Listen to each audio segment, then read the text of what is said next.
దీనిలో మాకు గోడగుట్టను పాలగుట్ట రెండు గుట్టలు ఇంకా మీకు మీరు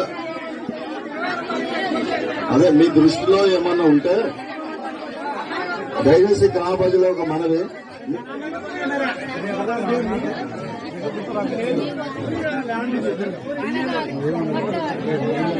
అదే దీంట్లో ఏంటంటే రెవెన్యూ వాళ్ళు మనకు సర్వే నంబర్ చూపెట్టారు. దాని గురించి అదే గ్రామ ప్రజలకు ఒక విజ్ఞప్తి ఏంటంటే మీకు ఎటువంటి అభ్యంతరాలు ఉంటే రాతపూర్వకంగా మీరు పిటిషన్ ఇస్తే దాని మీద పరిశీలన చేసి తుది జాబితాన్ని తయారవుతుంది.